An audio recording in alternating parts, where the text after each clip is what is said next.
Oh, wow, wow. My name is Steven. I'm from Orlando, Florida, man. I'm a long-time listener. I've been waiting to call one day to actually speak with you. Hey, man. Um, Appreciate that. I'm actually speaking on this about the single payer and far as insurance. Hmm. I'm actually part-time military. I had to get back in the military solely because of the fact of insurance purposes. Mm. It's such a big issue with insurance, me and my wife, that we felt it was in the better interest of us doing this. I have three quick questions. Sure, go for it. First question is, how do you feel about the correlation between the complaints of insurance and relating to pharmaceutical companies upcharging things so high and how it affects that? Also, what are some of the correlating issues that you see when it comes to the single payer that will be a problem? Hmm. And thirdly, when it comes to people being insured, what would be your ultimate idea of the better choice?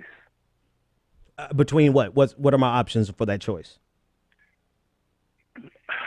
I mean, in general, if you could take a hybrid of single payer and the issues that you have with single payer, Hmm. how would you, Okay. your monstrosity, your big monster be? Oh, What my would big you monster be. ultimately Woo. feel would?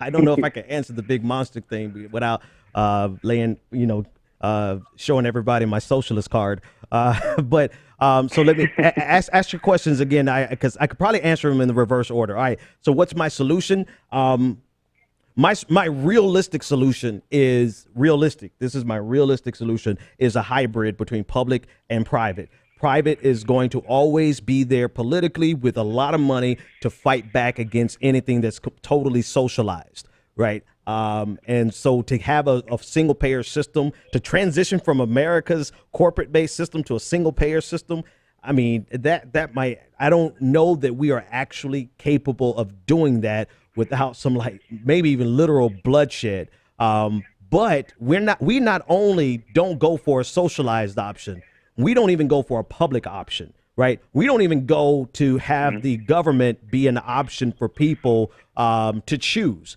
And that's a fight in itself. So my realistic proposal would be a hybrid. Let the private sector do whatever the hell they want to do. There should be a public option for everything. What do I think is the problem with single payer? It's really just the demand, right? Do we have enough supply to meet the demand? Because as you see, there's a lot of sick people in America, and demand and quality. Correct. Because as you give more of anything, it's expected that the quality goes down. The average quality goes down. That doesn't necessarily have to be the case, but in economics, we kind of believe that that's the case. Like the more supply that you have, the more demand that you try to meet, the average quality that's delivered in any good, no matter whether it's education or healthcare or except widgets. Right? They don't apply that to widgets, oddly enough, but that's a whole nother conversation. So mainly supply and then potentially quality. And then what was your first question again? The first question was, I believe it was about, pharmaceutical companies. Yeah, the correlation between that. From my perspective, the correlation, my perspective and what I have seen is even though insurance is really, really high, but if you look in correlation with how much we pay for pharmaceuticals, and keep in mind pharmaceuticals that have not always been proven to be the best options, how do you feel that they correlate between the prices that we see far as these upcharges? I mean, just like you just said earlier, Yep. they're looking at premiums going up. I mean, how do you feel, in your opinion, that correlates between each other? I mean, it's directly. Listen, we could reduce. We can, and people hate when you do this. I actually hate when people do this, but you could reduce most of these conversations down to supply and demand, or capital versus labor, or need versus profit. Right? If you reduce it down to the need of the people versus profit, the need for profit, then that explains all of it. It explains why EpiPen will increase the cost of that life-saving medication by 500%. Because they can get away with it, and they have every profit motive to do that. And same thing with health insurance, right? If they can charge higher premiums or just increase their profits by delivering less to you, they have an incentive to do this, which means that there's a natural enmity. There's a natural competition between the health of your citizens and corporations who make profits off of it, which automatically should be a flag to anyone who's reasonable and rational and say, if that's the case, then we should provide at a minimum a public option. But the idealized world is simply single payer, like just single payer, no. Well, anyway, again, I'm going to hold my Marxist card a little bit. All right, man. Thanks for your call, right, man. 857-600-0518 if you want to join the conversation. Yeah,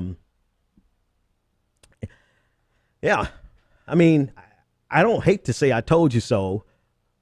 I'll just say Bernie told you so. I mean, we were saying this back in 2010, right? Hell, that's so long ago, man. I was a young man back then. I remember we were arguing this tooth and nail, like this was the fight, public option or not. And we backed off the public option, even though popular support for it was there. Adolph Reed, one of the reasons I respect Adolph Reed so much is because he makes the simple case that the public good is good. The public good is good. Having a public option for everything, particularly things that are vital for survival. Housing, healthcare, education, food, all those things. There is absolutely nothing wrong, even from a capitalistic perspective, even from communists are all the devil perspective, right? Let's go to the far right. Having a public option is simply good for the development of your human capital. Develop your human capital, they'll have some money to spend in your markets. So even from a capitalist perspective, a public option is good. And that's one of the things I've seen Adolph Reed argue so brilliantly.